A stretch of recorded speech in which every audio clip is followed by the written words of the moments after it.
Hi there, this is Megan here with Core3 Harmony and Wellness Services. I am coming to you today, not live as I would like. I'm recording as I am in the process of a crisis management training, but I did not want to let the week go by without sharing briefly some information for you that I believe you will find uplifting and helpful. My apologies with my voice today as it may sound a little fatigued and ragged. Allergies have been kicking my butt, so to speak. So I am in the process of trying to remedy all of the nasal stuff that I've been experiencing. So my apologies if the sound is a little awkward. I'm hoping I don't get into any sneezing rages. So bear with me. I will be keeping this fairly short today. Okay, so we offer services here at Core3 in three areas, that is music therapy, counseling, and coaching. Here on YouTube with our Core3 vlog, we want to provide you information that is informative, uplifting, and inspiring that I trust and believe will be helpful to you in every area, helping you to live well, do well, and be well in every area of your life as best as possible. Today, we're going to be focusing on habits for productive entrepreneurship. These are habits and tips that I that are twofold: personal experience and other professional advice that's out there that some of you, of course, may already be aware of or familiar with. But we are creatures of habit, and we need to be reminded of things constantly to to reprogram our minds and get out of the stuck automatic ways of being that we can find ourselves in. To all of you who are subscribers, I appreciate you. I thank you so very much. For those of you who are not, I ask for you to please subscribe. And the idea is, of course, when there is nothing taking my time away, is to be here live, presenting live. Um, If you have any questions or want to reach out to me with any topic ideas or something that you don't see discussed as much here in this realm, especially pertaining to the BIPOC community, the people of color community, please reach out to me, let me know. I present information and topics that usually either come from personal experience and or both collective experience I'm having as I work with folks. And here we provide services to children, teens, adults, and couples. If you would like to learn more, access and the link of information is below where you can reach out and schedule consultation if you find we might be a good fit for your needs. All right, let us dive in. Habits for productive entrepreneurship. Looking specifically for those who are startup and or either I want to say in the middle of the road with their entrepreneurship, their own business. These are some great habits to develop. Now, I know that there are many who this may not pertain to per se as far as looking at the standpoint of working from home, but I think many of these tips and habits can be transferable if you are not working from home as well. Okay. So we're going to look at the numerous benefits of being able to work from home, but here's the downfall is that it can definitely potentially lead to some bad habits, and we want to become aware of those, identify what they are, and improve on those areas. So here's some tips to help us stay productive and focused in your daily routine.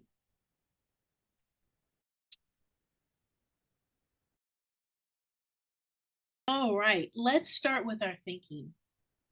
Mindset matters. Dress code. Now, this is one that I think it was kind of, I want to say, made fun of quite a bit.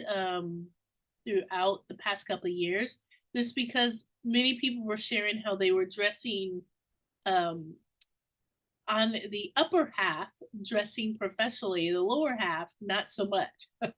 Whether there was pajama bottoms, shorts, or for some folks, embarrassingly, just their underwear. I'm hoping nothing at all, but I'm sure there were some folks out there doing that. But dressing really matters. And this is an area where for me, I think about I'm working towards in my life personally trying to become a minimalist, and that is not overdoing it, just doing what is required and needed, and removing myself from the excess of things. And it's a challenge. But when I think of clothing, this is one that I feel like I'm developing more successes in than other areas in regards to being a minimalist. So, dress code. Get dressed in your work clothes every day. And when you don't have in person meetings, even when you don't have in person this helps you prepare mentally for the day ahead. Now, you know, the past few years and even currently now, I feel that we're morphing into a whole new, unique way of doing work, especially for those who, per se, are not um, heavily client interaction based. For example, I know we can't do this per se necessarily in the medical field. On certain areas, yes. But, like, for example, we still need nurses on the floor. And so, for example, depending on the profession that you're in, you may have a hybrid model where you're in the office a certain number of days and in your home a certain number of days.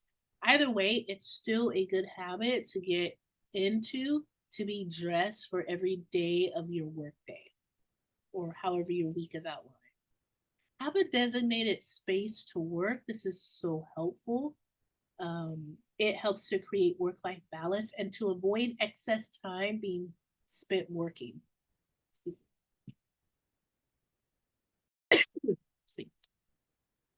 Um, take breaks and step away from your workspace to recharge. This was something I had to be very strategic and specific with myself on, because I'm a workhorse, I call myself. I'll just keep going, going, going, going, going. Especially when I'm involved with a project, I I'm working on myself. You know, I'm revealing revealing some of my imperfections where I have to become more intentional about stepping away and taking the breaks. And when you have a designated space, especially if you're at home, that is it's helpful, because for me, I don't like the mix work in home. I like to have it be separate, and it can be really hard because things can start to blend over into other areas. But if you have a designated space, it can be very helpful. Your schedule is also being aware, and looking at your scheduling habits is also very beneficial, as you can schedule breaks and set a clock out time when you need it to create a routine. Routines are very healthy for ourselves and for others.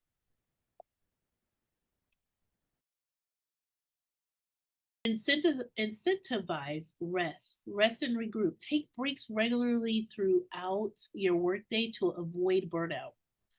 These breaks can also be a meditative moment. Just small moments to rest can lead to higher productivity.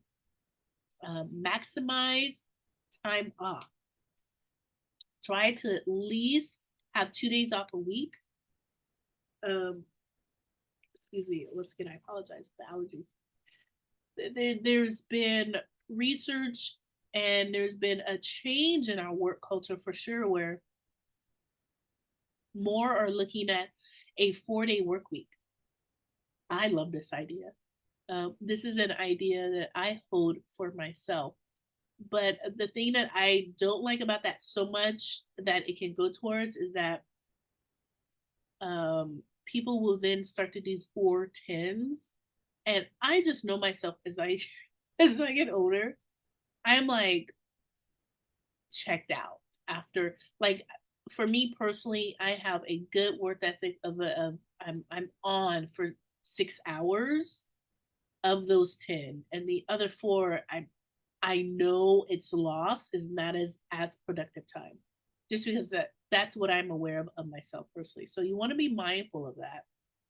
If your work culture environment is moving to 4 days a week, can you tolerate 10 hours? I know it's an extra 2 hours tagged on to an 8 hour day, but for me, that's a huge deal. So you have to become aware of what your limitations are. Maximize time off. Try to take at least 2 days, as I was saying, take at least 2 days. I think three is even better because I feel that there's always the one day of getting stuff done. um, and I think, if you just have two, well, then you're down to one day, maybe personal day for yourself, and you're maybe not running around with chores or the other things of life responsibilities. Hobbies and interests. Try to be careful to not mix your work with your personal life. Engage with activities that spark your curiosity and improve your creativity outside of work.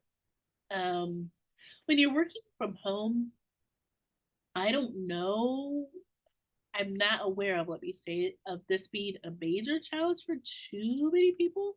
I know when at a workplace, it can sometimes spill over, and there can be a mix. So I think you just want to be aware of it and be cautious of it, and just know what your specific preferences are and what benefits you here, mixing your hobbies and interests. Okay, break the routine. Okay, now we talk about, excuse me, I apologize again. We talk about the importance of a routine, but it's important to have continuity throughout your day. Okay. So one, outdoor breaks, getting outside during your breaks or just taking a walk, it'll help you to feel recharged and feel refreshed. And you get a chance to get outside of the office. Another good way to break up your routine is to your work routine, I should say, break up your work routine. It's social breaks. Socialize with your peers outside of work. For example, join a hobby or recreational club to keep your brain invigorated and refreshed. Number three is flexibility. If you can change your location, don't stick to your workspace. We have the option that you could maybe take your laptop and work outdoors or spend time at a coffee shop if your work permits that, whatever kind of work you do. So here, experiment with environments to rejuvenate your creativity and focus. Increase your self-awareness.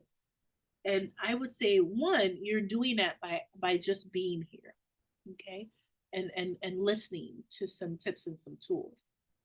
Track your time, write down how much you spend working and resting each day, so it can help you stay on track and assess your productivity peaks.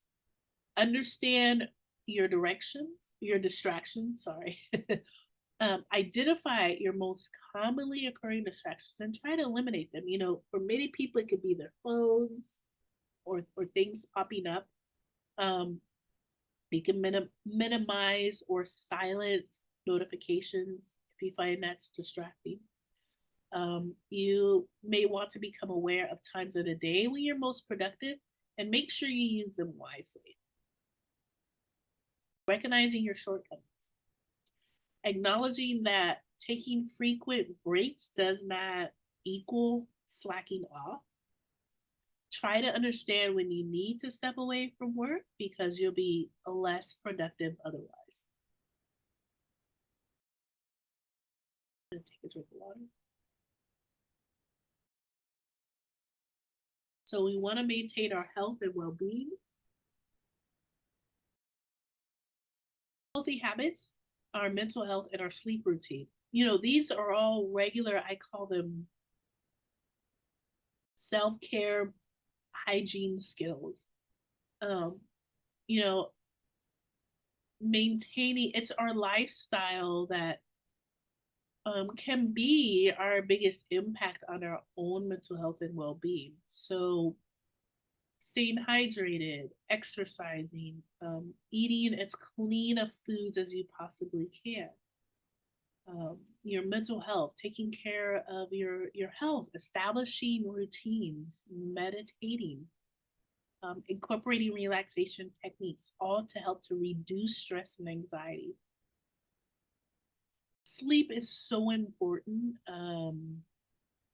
You know, there's nothing like knowing that when you have not slept well, which for me, sleepy last night wasn't great just because of breathing, not being able to breathe, being stuffy 1 minute, and then like nose really like crazy the next minute. So I'm feeling like today, like long, because my energy isn't there because my sleep was quite disrupted.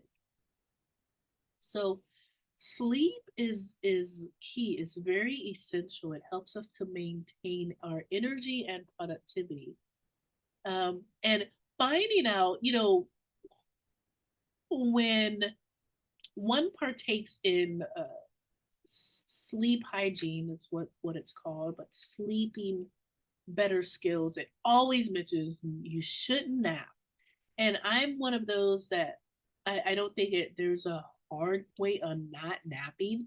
I think if you need to nap, go ahead. I know I do it, but I think you need to be very cautious of how long you nap, because too long of naps can potentially throw off your circadian sleep cycle rhythm, and cause you some challenges when you do need to or want to get the sleep that you need later in the evening or night. All right, so to wrap it all up, to help you to remain productive and focused, it's crucial to be mindful of your daily routines. If you're here listening, and you're plugged into this, your awareness is on par. Thank you so much. And you're doing the work, which is very appreciative. Excuse me. So here are just to cap it all off, dress daily for each of your work days. Have a designated workspace. It's ideal, especially if you're an entrepreneur up and coming working from home. Set a work and break times. Be strategic in your schedule. Get outside during breaks, or where can you work in other places? Do you have to be specifically at home? We have the ability to be much more mobile now, which is wonderful. I guarantee you that by implementing these habits, you as an entrepreneur, you either working for yourself or working more remotely within a company or corporation, you're going to be able to find that these tips will help to enhance your productivity, um, and also to maintain healthier work from home routine if that is what you find yourself doing. Now, I want to reach out to you if you are finding yourself being stagnant, feeling stuck in your work, in your creativity, in your life in general. Please reach out, because we also provide coaching services. Coaching services are so wonderful because it's helpful to be able to reach out to someone, just strategically for briefly for some inspiration and support with wherever you may find yourself stuck. So please reach out. Information on how to contact to schedule a consultation is in the link below. So I want to leave you with that just for today. I'm going to stop sharing so that hopefully you can see all of me. All of me. Okay, I so greatly appreciate you. Again, Mrs. Megan here with Core3 Harmony Wellness Services. I want to remind you of these three things before we go: that you matter, you are loved, and you are oh so worthy. If at any point you have trouble with either one of those three or all of them, please reach out to me. I want to come alongside you and help you to understand why all three of those are important and how to cultivate, develop, and start working on those for yourself. You are greatly appreciated. Please tune in. I do plan to be live next week as we will dive into strategic, healthy habits for your kids if you have kids or nieces and nephews. Either way, I think you will still find it to be informative information, so please come check it out. If you are not a subscriber, please do. I greatly appreciate each and one of you that are and continue to hang in there with me. Thank you so much. Have a blessed rest of your week, and I will see you next Tuesday.